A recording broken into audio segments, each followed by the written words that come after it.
I'm Ani. I'm a wellness coach for moms who desperately need a break. I help busy moms step out of the superwoman mentality and into a life where they embrace motherhood and discover their inner self. So today we are diving into the myth that self-care is selfish.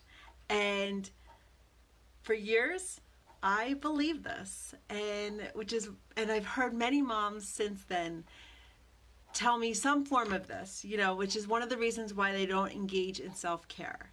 And so I think that this topic is super important for us moms to bust or to demyth, or to, I guess the word's debunk, to be able to do what we need to do to take care of ourselves. So self-care, when you think of when you think of that self-care is selfish, it's going to elicit so many negative emotions for you. The biggest emotion that I think I experienced when I felt that self-care was selfish was the feeling of guilt. And I felt guilty so much for just wanting that me time, thinking that, I should be there with the kids, or I should be doing, I should be down playing with the kids, or I should be making dinner. Like, all of these expectations that I put on myself prevented me from being able to take care of myself, but they also created great guilt within me, and that kept me stuck.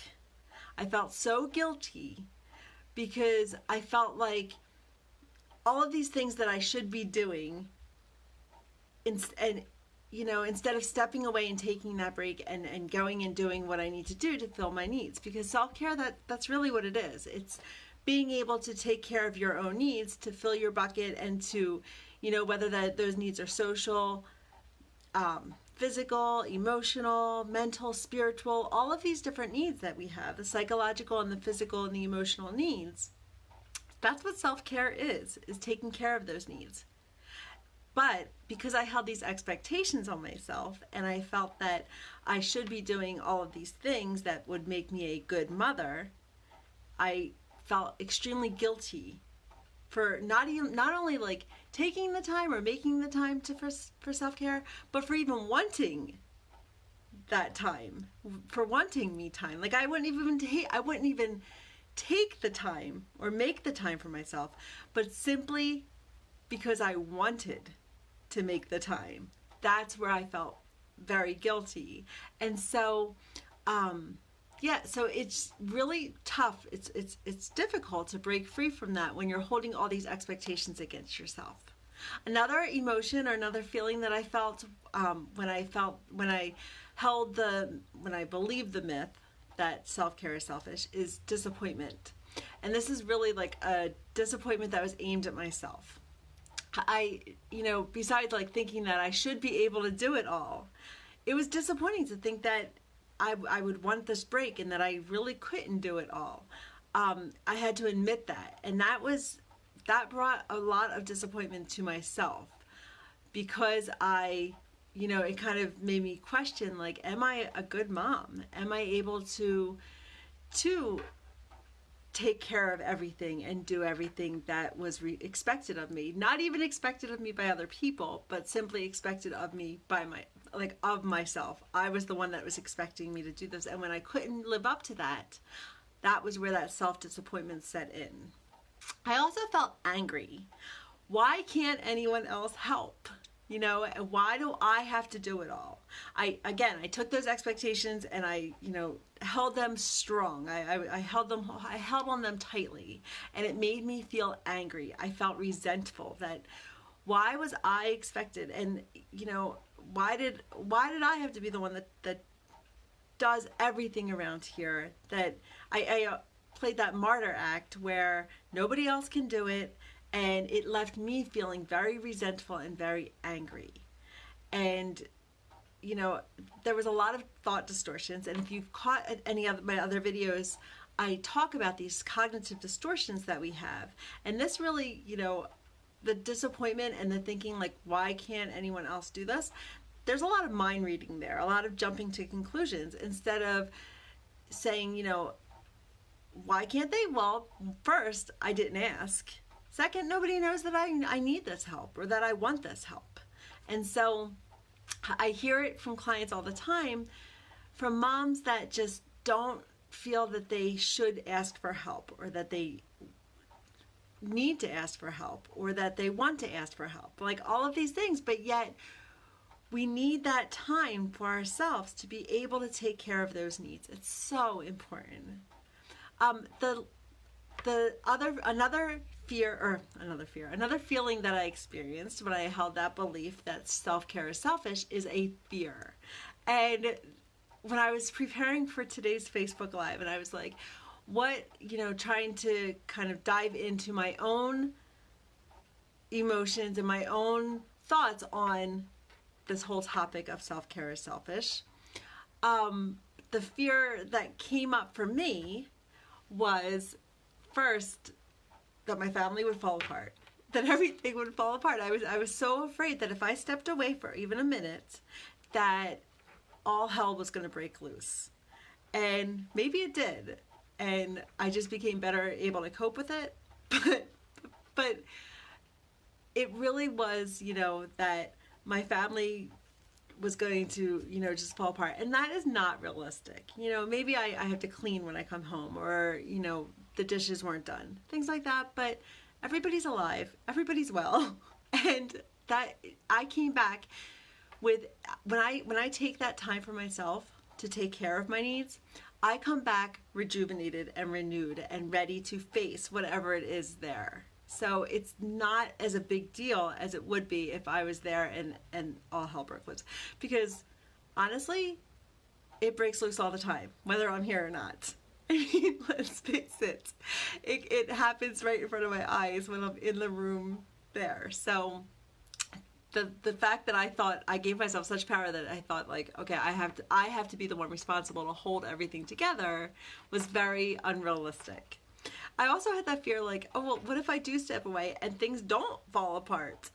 Will my family suspect that they don't need me, or that I'm not doing, what I do isn't important enough, or isn't, as essential as I'm thinking that it is?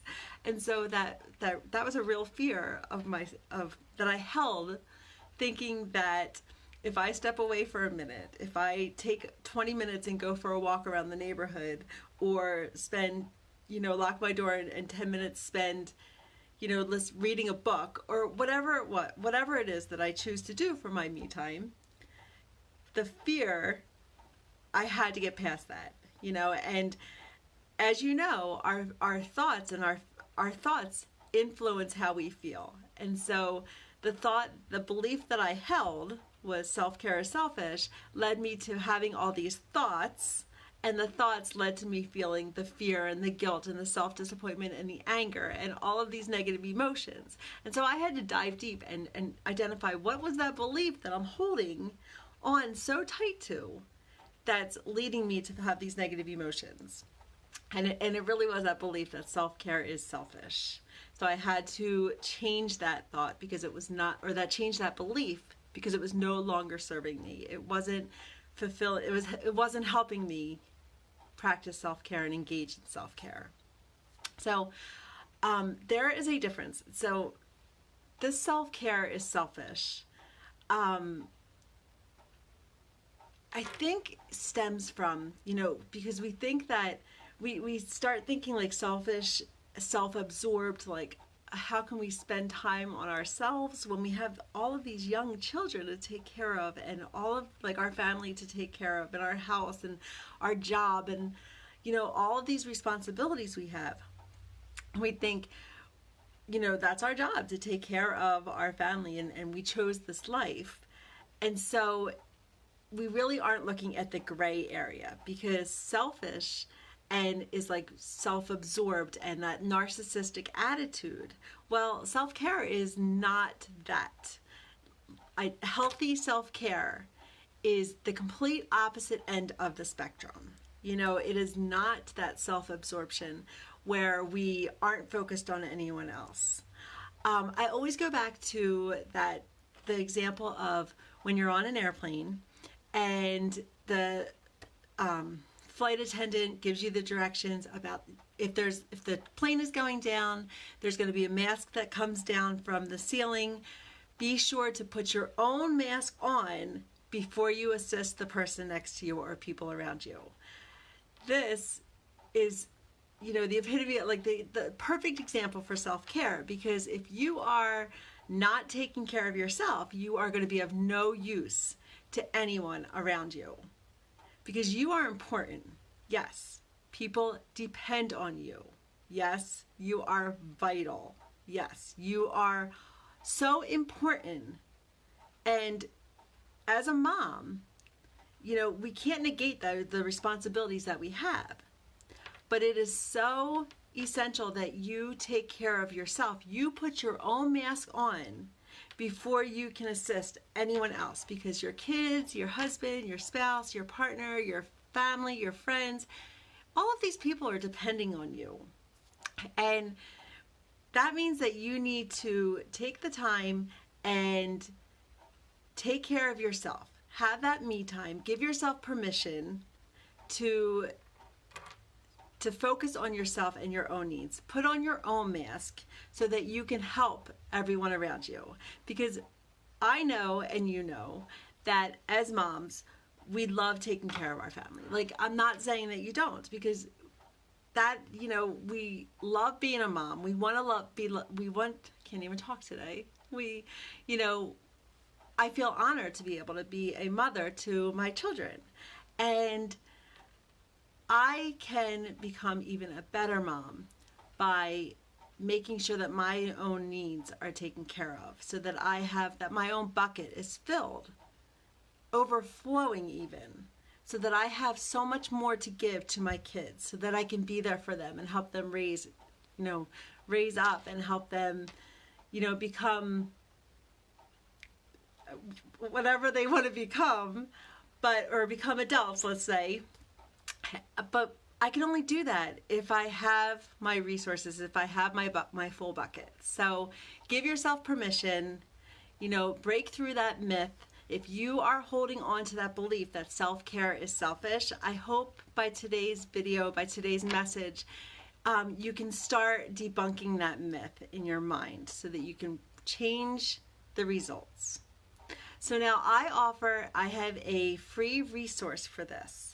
And it is, I will put the link, I'll put the link in the description, but this free resource is a guide for moms, for, us moms that make the excuse and we feel that we can't take care of ourselves because it would be, negating the responsibilities that we hold. So this is stop making excuses and start taking care of yourself. That's what the guide is called. It's completely free for you. I invite you to take a look at it. It includes, the action steps that you can take starting today to start stopping the excuses and start taking care of yourself. I also offer a free consultation if you're interested in finding out more about the services that I offer, and I will put the link to that in the description as well. I thank you for joining me. I do this every Friday, so plan to join me next Friday. And till then, have an awesome week.